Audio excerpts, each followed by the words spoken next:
Commander Jack Howard floated near the viewport of Space Station Orbital 7, watching Jupiter's swirling clouds. His dark hair, now showing streaks of gray, drifted slightly in the station's minimal gravity. After 20 years in Earth's space program, very little surprised him anymore. That changed today. "Commander, you need to see this," called Dr. Olivia Grant from her workstation. Her fingers moved quickly across the holographic display as data streamed in from the deep space monitoring array. Jack pushed himself across the room, grabbing a handlebar to stop his drift. "What am I looking at, Olivia?" "Patterns in the background radiation near Europa. They're too regular to be natural." Her blue eyes reflected the glow of the screens. "Something or someone is transmitting." Jack leaned closer. The data showed clear wave patterns repeating at precise intervals. "How long has this been happening?" "That's the thing," Olivia said, brushing a strand of blonde hair behind her ear. "When I checked our older records, I found traces going back years. They were just too faint for our systems to flag until now." Jack's heart raced. After decades of searching the stars for signs of intelligent life, this could be it. "Send everything to my station. And Olivia, keep this between us for now." Over the next 3 months, Jack and Olivia worked in secret to decode the signals. They converted their small research lab into a private workspace, telling the station director they were studying Jupiter's magnetic field. Late one night, while the rest of the crew slept, the computer finally broke through. "Jack, wake up." Olivia shook his shoulder. He had fallen asleep at his desk again. "The algorithm worked. We have something." The screens showed images and text in an alien language. Most remained undecipherable, but certain symbols appeared repeatedly. One set of characters translated roughly to Galactic Council. Another referenced observation protocols and human development assessment. "They know about us," Jack whispered. "They've been watching Earth." "And they have been for a very long time," Olivia added, pointing to a timestamp that once converted spanned centuries. 2 weeks later, their discovery became irrelevant when the world changed forever. A massive ship appeared in orbit around Earth, its design unlike anything humans had built. Global communication showed the same message. "We come in peace. We are the Galactic Council. We wish to meet your leaders." First contact happened on live television. The alien representatives looked almost human, except for their silver-tinted skin and eyes with vertical pupils. Their leader, who called himself Ambassador Zixtar, spoke perfect English in a smooth, calming voice. "We have watched humanity's progress with great interest," the ambassador said, smiling at the gathered world leaders. "Your species has remarkable potential. We offer friendship, knowledge, and a place among the stars." From his assigned position at the back of the room, Jack watched with growing unease. The signals he and Olivia decoded suggested a very different attitude toward humans than this warm welcome. Something felt wrong.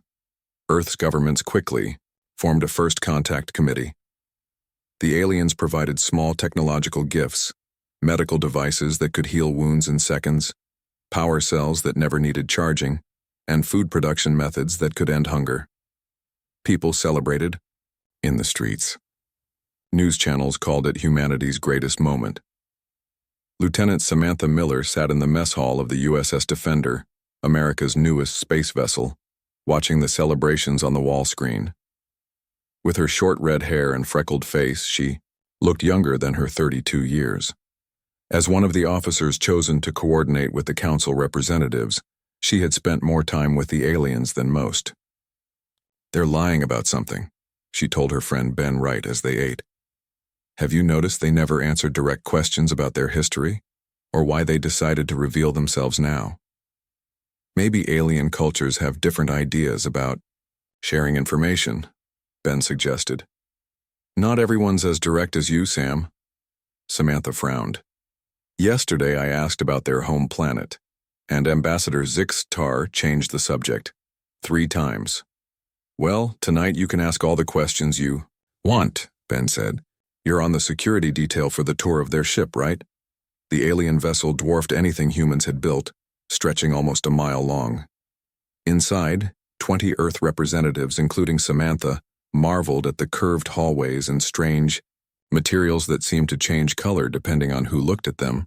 "This corridor leads to our Cultural Exchange Center," said Krelvos, one of the council guides, "and the opposite direction houses our engineering section, which is unfortunately restricted for safety reasons." While the tour continued, Samantha noticed a small door slightly ajar, unusual in a ship where everything else functioned perfectly. As the group moved ahead, she slipped away and squeezed through the opening. Inside, she found not engineering equipment, but what looked like weapons. Lots of them. Display screens showed human anatomy with specific areas highlighted. One device had Earth languages labeled on its controls. The words physiological suppression and neurological override appeared repeatedly in the text. Samantha took quick pictures with her personal device before hearing footsteps. She ducked behind a storage unit as 2 council members entered. "The humans are adapting to our presence faster than predicted," one said. "Ambassador Zixid-Tar believes we should accelerate the timeline. Is that wise? The assessment phase typically requires at least 1 cycle. This species develops too quickly. Their technological progression rate exceeds safety parameters. The Directorate has classified them as a Category 1 potential. Then we proceed with integration protocols immediately?" "Yes. Begin selecting candidates for the first extraction. Focus on military personnel and scientists. Use the standard cover about cultural exchange programs." Samantha's blood ran cold. She waited until they left, then carefully made her way back to the tour group. No one had noticed her absence. During the return shuttle ride to Earth, Samantha sat next to Lieutenant Ryan Peters, Lieutenant Maria Garcia, and Corporal Doug Williams. She wanted to tell them what she had discovered, but something made her wait. The next morning, all 3 of her colleagues died when their transport shuttle experienced a catastrophic life support failure. Samantha would have been on that shuttle too, if not for a last-minute assignment change. That night, she packed a small bag and left her apartment without telling anyone. Her military ID and access codes would soon identify her as a security risk. She needed to disappear. 3 days later, hiding in a small motel under a false name, she sent an encrypted message to the one person who might believe her: the space station commander who had filed unusual reports about alien transmissions months before first contact. "Commander Howard," she wrote, "I have evidence that the Galactic Council is not what they claim to be. Humanity is in danger. We need to talk." 6 months had passed since the Galactic Council's arrival on Earth. Commander Jack Howard stood in line at a grocery store, no longer wearing his space uniform. The government had forced him to retire 3 months ago after he questioned the Council's motives during an official meeting. The store's television showed the president smiling beside Ambassador Zixid-Tar. "Today we celebrate as 5,000 more Earth citizens depart for educational opportunities on Council worlds," the president announced. "These brave pioneers will learn advanced technologies to benefit all humanity." Jack paid for his groceries and walked to his small apartment. Inside, he checked that all windows were covered before turning on his computer. He had moved 4 times since leaving the space program, always paying in cash and using different names. The screen lit up with a message from an unknown sender. "Jupiter's moons still hide secrets. Tomorrow, noon, City Park. Bench near the old oak."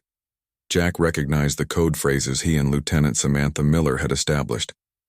After deleting the message, he sat in the dark, thinking about how much had changed. The council now had representatives in every major government. Their technology appeared everywhere, in hospitals, schools, and transportation systems. People praised the aliens for solving problems humans had struggled with for centuries. But Jack had seen the council's true communications. And Samantha had seen their weapons. The next day, Jack sat on the park bench wearing a hat and sunglasses. A woman with brown hair cut short and wearing large glasses sat beside him. He would not have recognized Samantha if not for their arranged meeting. "You look different," she said without looking at him. "So do you. Smart move." Samantha placed a small device between them. "This blocks their scanning technology.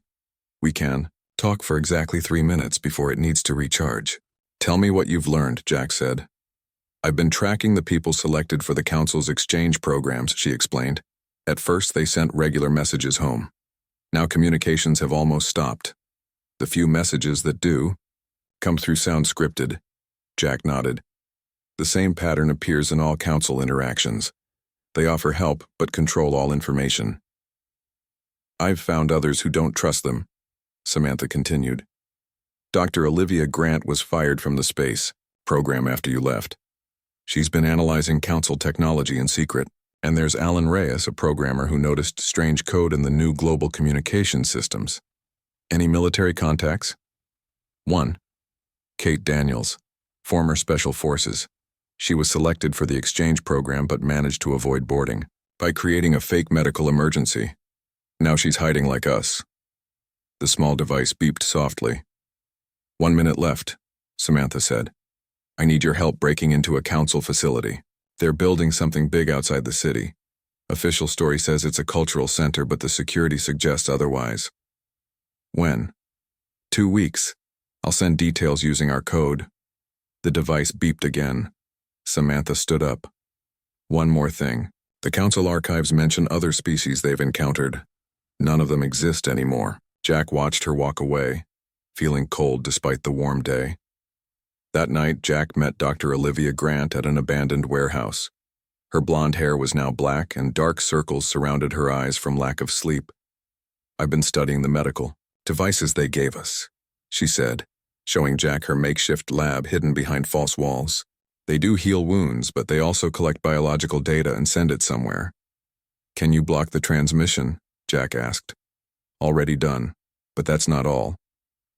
Olivia pointed to a screen showing microscopic images. Their healing technology contains nanoparticles that stay in the body. They claim these break down naturally, but my tests show they migrate to the brain and remain active. Mind control? More like monitoring. Maybe influence. I can't tell without better equipment. 2 days later, Jack received a message from Alan Reyes. They met in the basement of an old library. Alan was young, barely 30, with intense eyes and nervous hands that never stopped moving. I cracked their encryption, Alan said proudly. Been working on it since they updated Earth's internet. Found a hidden data stream most people can't see. What's in it? Records. Lots of them.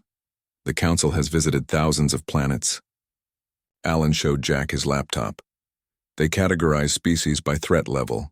Most are listed as contained or managed. A few are marked eliminated with no further explanation. Where is humanity on their list?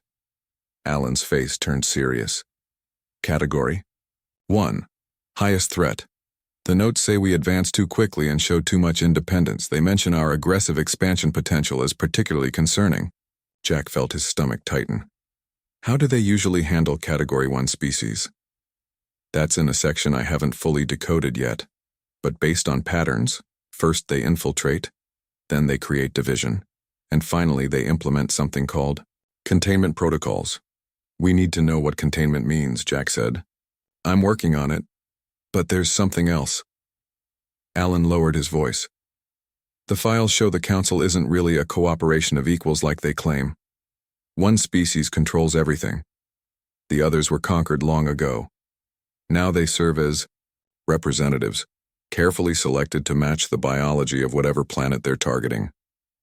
Jack thought about Ambassador Zix-Tar and his almost human appearance.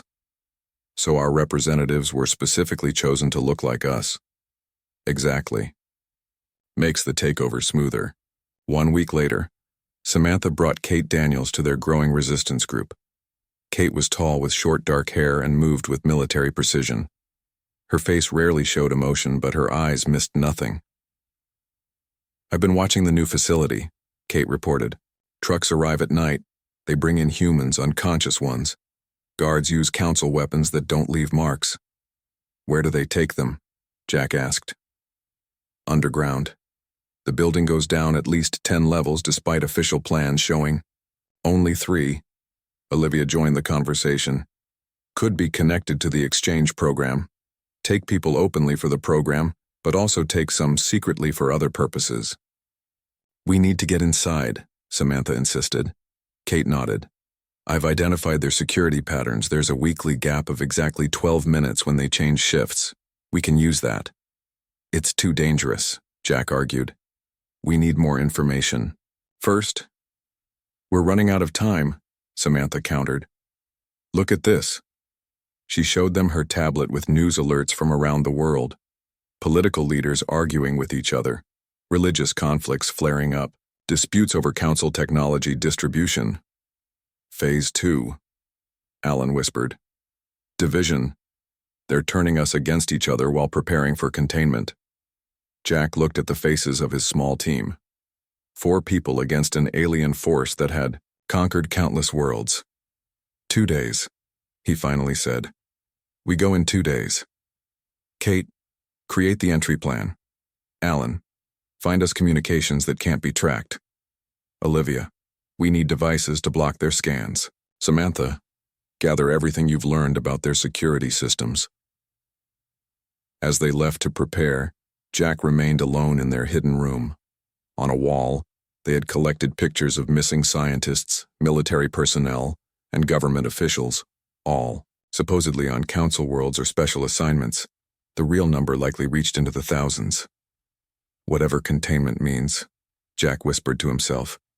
We won't let it happen. The night air felt cold against Jack's face as he watched the council facility from the cover of trees. Beside him, Kate Daniels adjusted her night vision goggles. Samantha Miller checked her stolen council access card one last time. Alan Reyes monitored a small device showing security camera feeds he had hacked. Remember, Jack whispered, we go in, find evidence of what they're doing, and get out. No confrontations unless absolutely necessary. Shift change begins in 2 minutes, Kate said, checking her watch. We'll have exactly 12 minutes before the next security sweep. Dr. Olivia Grant handed each of them a small metal disc. Keep these on you at all times. They'll mask your body heat and block the council's biological scanners. Alan looked up from his device. I'm in their system. Security cameras on the east entrance will show an empty corridor for the next 15 minutes. The team moved silently toward the building. From the outside, the council facility looked like a normal research center. 3 stories of gleaming metal and glass with the council's symbol displayed prominently. But Kate had discovered loading bays and underground entrances hidden from public view. Samantha swiped the access card at a side door. The light turned green and they entered quickly. Inside, the hallways glowed with a soft blue light. The team followed Kate's memorized path toward a service elevator. This goes down to the sublevels, Kate whispered. According to the building plans Alan found, there are at least 7 levels below ground that don't officially exist. When the elevator doors opened on sub-level 5, they found a vast open space filled with rows of clear tubes. Each tube contained a floating human body connected to machines. Jack recognized some faces from the missing persons list they had compiled. They're alive, Olivia said, checking one of the monitoring screens. But their brain activity is being controlled. Alan connected his device to a nearby computer terminal. This is a testing facility. They're studying human responses to different stimuli. Jack moved between the rows, counting. There must be hundreds of people here. Look at these notes, Samantha said, pointing to a screen. They're testing something called neural compliance, finding ways to make humans more obedient. Kate suddenly raised her hand for silence. Security patrol coming. Hide. The team ducked behind a row of equipment as 2 council guards walked through. Unlike the public representatives who looked almost human, these guards had gray skin and elongated limbs. They spoke in clicking sounds that no human could make. After the guards passed, Alan continued downloading data. I've got something. A file called Bioweapon Development. Jack's heart raced. What kind of bioweapon? It's designed to target human brain chemistry, Alan explained, reading quickly. Something that reduces aggression and independent thinking. They're planning to release it through the medical screening programs they've established worldwide. That's part of containment, Olivia realized. Make humans docile and controllable. How far along is it? Jack asked. Final testing phase. Deployment scheduled to begin in 3 months. A loud alarm suddenly blared through the facility. Red lights flashed along the walls. We've been detected, Kate shouted. We need to move now. Grab what evidence you can, Jack ordered. Meet at exit point B. As they ran toward the emergency stairs, Samantha pointed to another room. Wait, there's something in there we need to see. Inside, they found maps of Earth with colored zones marked. Some areas were labeled preservation, others reclamation, and still others terraforming. They're planning to reshape Earth, Jack said, taking pictures with a small camera. Keep some areas for humans, change others to suit their needs. More alarms joined the first. Kate checked the security feed on her device. They're sealing all exits. We need to split up. Better chance that some of us get out with the evidence. Jack nodded reluctantly. Kate, take Olivia through the loading bay. Samantha and Alan use the service tunnels. I'll create a distraction. That's too dangerous, Samantha protested. Someone has to. Get the evidence out. That's what matters. Before anyone could argue further, Jack ran in the opposite direction, making as much noise as possible. Guards immediately followed him, allowing the others to slip away. Jack raced through the facility, drawing attention away from his team. He reached the main entrance lobby, now filled with council security. Behind them stood Ambassador Zix Tar, his friendly, human-like appearance now cold and calculating. Commander Howard, the ambassador said. Your actions are unfortunate but not unexpected. Your species has always shown remarkable resistance to beneficial oversight. Is that what you call kidnapping our people and planning to drug the rest? Jack shot back. The ambassador sighed. Emotional reactions. This is why containment is necessary. Your kind develops technology without wisdom. Left unchecked, humans would become a threat to galactic stability within a single millennium. So you declare war on us before we can defend ourselves. Not war. Management. As we have done with dozens of potentially dangerous species. Jack backed slowly toward a glass wall, buying time. And those who resist are studied, then removed. The ambassador gestured, and guards moved forward. Your companions will be found. The evidence you sought will never reach anyone important. The process cannot be stopped. Jack smiled. You underestimate humans. He threw himself against the glass wall, which shattered. Alarms blared even louder as Jack rolled to his feet and ran into the darkness. 3 days later, Kate Daniels watched from a hidden location as council ships hovered over major cities around the world. Public announcements claimed the increased presence was for protection following terrorist attacks on a council facility.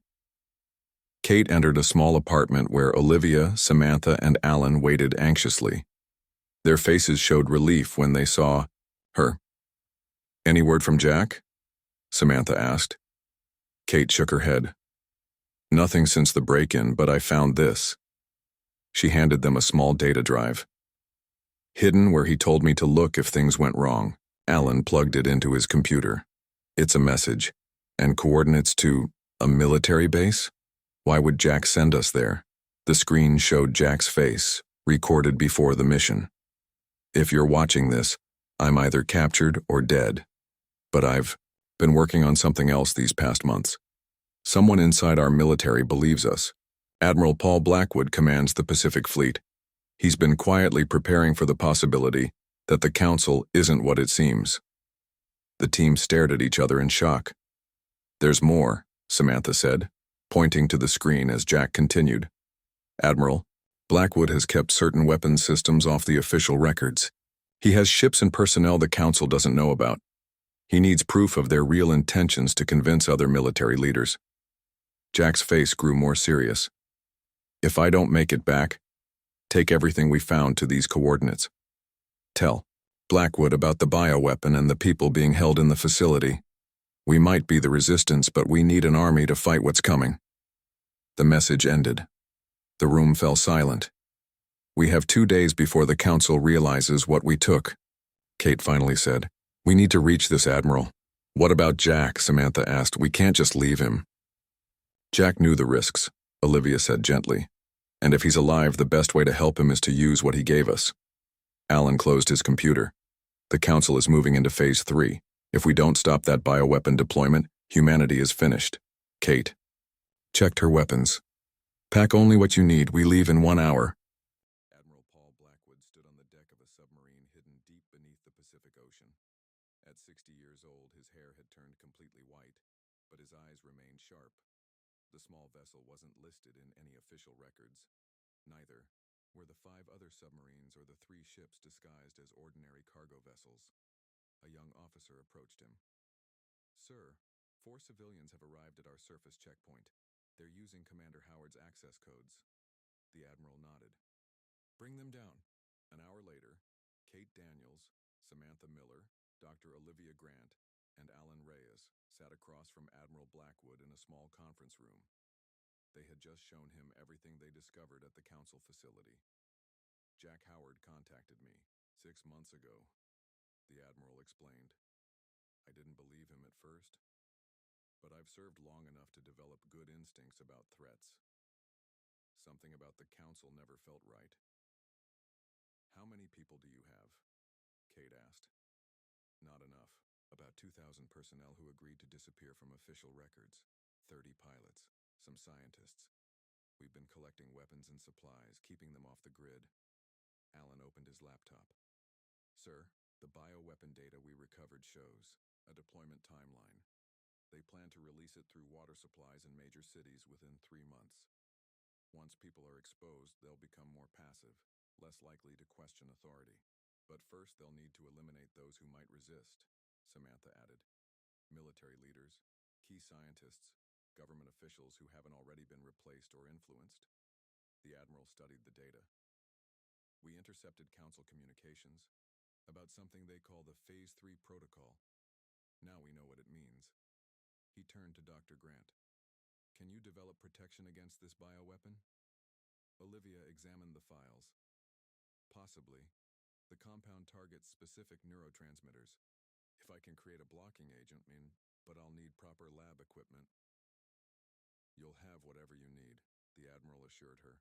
"But we face another problem. Few will believe us without overwhelming evidence. The council has spent months building trust, positioning themselves as humanity's benefactors. We need to make the evidence public," Samantha insisted. "Show people what we found at the facility." "The council controls most global communications now," Alan reminded them. "They would block any transmission." Kate leaned forward. "Then we don't just need evidence. We need a way to share it that they can't stop." For 2 weeks, the team worked from the submarine base. Olivia spent day and night in the lab, developing a vaccine against the bioweapon. Alan worked with military technicians to create a secure communications network, separate from council systems. Kate and Samantha helped plan a rescue mission for the humans kept at the facility. One evening, as Samantha reviewed security footage from their break-in, she noticed something strange. "Admiral, look at this. When Jack was cornered by Zixtar, the ambassador said something about studying those who resist." The admiral watched the footage carefully. "You think Commander Howard might still be alive?" "If they're studying resistance, they'd want to examine someone who actively opposed them. Jack would be the perfect subject. We'll add a search for Jack to the rescue operation," the admiral decided. The next day, as they finalized plans, an urgent message arrived from one of the admiral's surface contacts. The council had announced a new health initiative requiring all humans to undergo medical screening within the next month. The timeline for the bioweapon had moved up. "They must know we escaped with their plans," Kate said. "They're accelerating everything." "We're not ready," Alan worried. "The communication system needs more testing." "We don't have a choice," the admiral replied. "We move tonight." As darkness fell, 3 teams prepared for different missions. Kate would lead the rescue operation at the council facility. Alan and Samantha would infiltrate a global broadcast center to transmit their evidence. Olivia would remain at the base finishing the vaccine formula while Admiral Blackwood coordinated everything. Just before they departed, Olivia made a breakthrough. "I've got it. The council's bioweapon works by suppressing certain brain patterns, but these patterns are precisely what makes humans so unpredictable and creative." "Can you block it?" the admiral asked. "Yes, but I discovered something else." Olivia showed them her results. "Human brains naturally create what I'm calling quantum resonance fields. The Council's technology can't properly process these fields. That's why they consider us dangerous. They literally can't predict our thoughts the way they can with other species. That's our advantage, the Admiral realized. We're a mystery to them. As Kate's team approached the Council facility in stealth, helicopters, they saw increased security everywhere. Using the information from their previous break-in, they targeted a different entrance, a ventilation system that connected to the lower levels. Inside, they moved quickly through the darkened corridors. Guards patrolled in greater numbers, but Kate had studied their patterns. She led her team of 20 soldiers silently past them to reach the chamber with the human subjects. "Begin evacuation," she ordered. "Medical team, assess each person before moving them." While her team worked, Kate searched other areas for Jack. On sub-level 7, she found a heavily guarded door. Using explosives, her team breached it to discover a special research section. Inside, 20 humans were connected to advanced machines, their minds being systematically probed. Kate recognized Jack immediately. Despite looking thinner and pale, he was alive. Unlike the other subjects who floated unconscious in tubes, Jack was strapped to a table, conscious but unable to move. "We found him," Kate reported through her radio. "Alive, but in bad shape." Meanwhile, Alan and Samantha had reached the broadcast center in New York. Using Council identification cards they had stolen, they gained access to the main control room. "We need 15 minutes to upload everything and bypass their security," Alan said, as he connected his equipment. "Security teams check this room every 20 minutes, Samantha reminded him. "We're cutting it close." Alan worked frantically while Samantha kept watch. "Almost there. Once this goes live, every screen connected to the global network will show what we found. The Council won't be able to stop it." Just as Alan finished the upload, alarms blared throughout the building. "They've detected us," Samantha shouted. "Too late," Alan said with satisfaction as the transmission began. "It's already broadcasting." Across the world, regular programming suddenly changed. People watched in horror as images appeared of humans in tubes, Council documents about the bioweapon, and maps showing their plans for Earth. A voiceover explained everything the Resistance had discovered about the Galactic Council's true intentions. In the Council's main ship orbiting Earth, Ambassador Zixtar received urgent messages from his staff. "The humans are broadcasting restricted information. Our systems can't block it completely." For the first time, the ambassador showed real concern. "Activate all security forces. Begin containment procedures immediately. If we can't control them, subtly, we'll do it by force." Throughout Earth's atmosphere, the previously hidden Council armada decloaked. Thousands of ships appeared above major cities as the truth about their plans spread to every corner of the planet.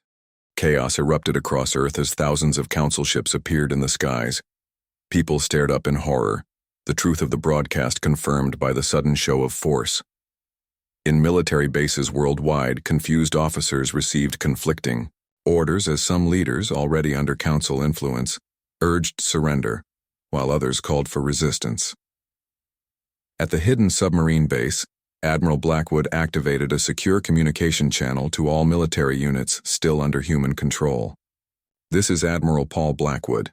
The broadcast you've seen is real. The Galactic Council has been planning our subjugation from the beginning. All available forces should implement Defense Protocol Echo immediately." Dr. Olivia Grant rushed into the command center. "The vaccine formula is complete. I've sent it to all medical facilities in our network." "How long to produce enough doses?" the Admiral asked. "At least 2 weeks for major population centers. Maybe a month for global coverage." The Admiral nodded grimly. "We need to buy that time." On screens throughout the command center, they watched as Council ships began landing in major cities. Troops with advanced weapons poured out, establishing control points and rounding up local officials. In some areas, human military forces engaged the aliens, but their weapons proved largely ineffective against Council shields. "We need better weapons," the Admiral muttered. "And we need a way to turn the tide." A communications officer interrupted. "Sir, we have contact from Team Alpha. They've secured the facility and rescued the human subjects. Commander Howard is alive but in serious condition." Tell them to bring everyone here immediately, the Admiral ordered.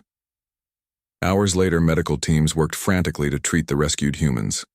Most had been kept unconscious during their captivity and would recover physically, though the psychological trauma would linger. Jack Howard's situation was more complex. The Council had kept him awake, testing his resistance to their mental control techniques. In the medical bay, Samantha sat beside Jack's bed. His eyes had a distant look, but he recognized her. "You did it," he said weakly. "You got the truth out." "We all did," Samantha replied. "But the Council is striking back hard. Their ships are everywhere." Jack struggled to sit up. "I learned something while they had me. Something important." He winced in pain. "The ambassador isn't just their representative. He's a controller, one of the ruling elite that conquered the other Council species. And he has a direct neural link to their command ship." Samantha called for the Admiral, who arrived quickly with Kate, Alan, and Olivia. "If we can capture Zixtar," Jack explained, "we can use his neural link to access their systems. Maybe even send a message to their fleet." "He'll be heavily guarded," Kate pointed out.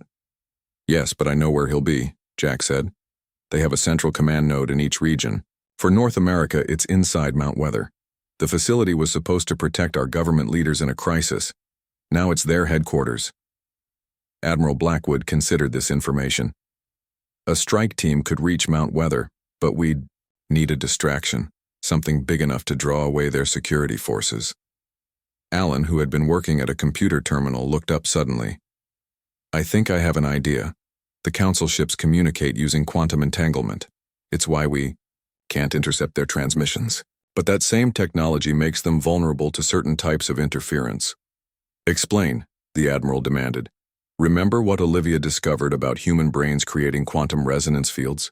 If we could amplify that effect and broadcast it at their communication frequency, we could disrupt their entire network," Olivia finished excitedly. "It would be temporary, maybe 30 minutes at most, but during that time their ships couldn't coordinate." "That's our window," the Admiral decided. "We launch a global counterattack while a small team infiltrates Mount Weather to capture the ambassador." Over the next 3 days, resistance forces around the world prepared. Olivia and Alan worked non-stop to build the quantum resonance amplifier, while medical teams produced and distributed the vaccine against the Council's bioweapon.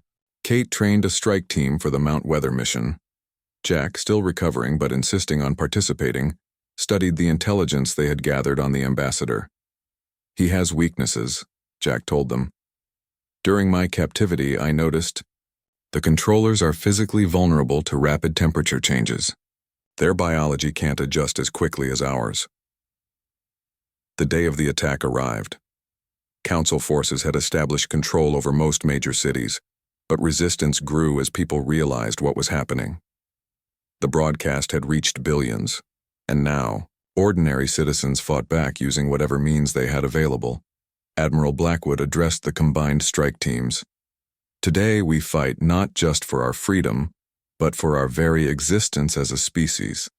The Council believes humans are too unpredictable, too independent to be allowed free development. They're right about one thing: we are unpredictable. And today, that becomes our greatest strength."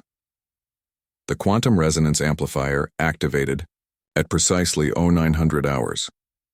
Across the planet, Council ships suddenly lost contact with each other.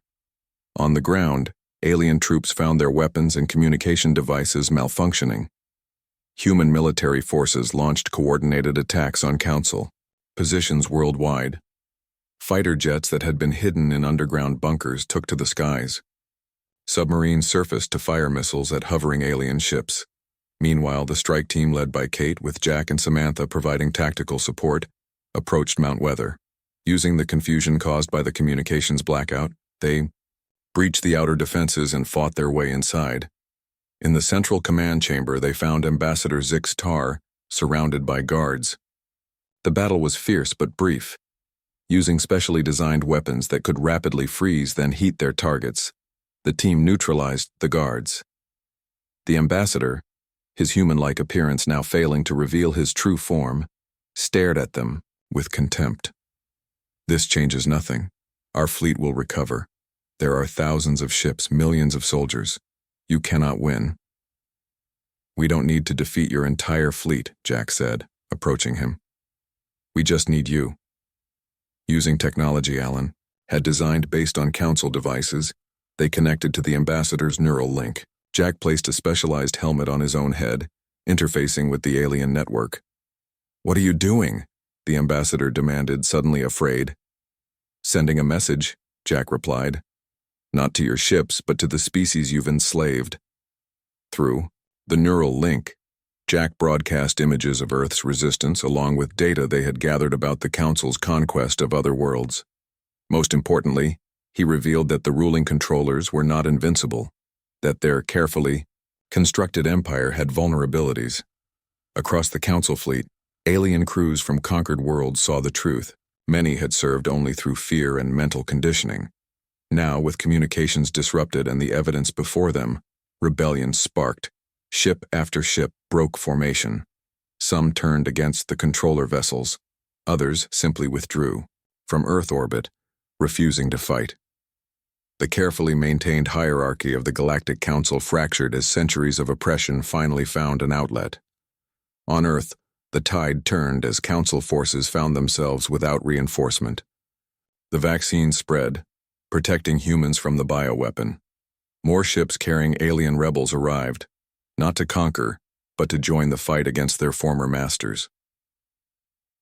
3 months later, Jack Howard stood with Samantha, Kate, Alan, Olivia, and Admiral Blackwood on the deck of a ship in the Pacific. Above them, stars shone brightly alongside the lights of vessels from a dozen formerly subjugated species, now allies of Earth in a new galactic alignment. The controllers are retreating to their home systems, Admiral Blackwood reported.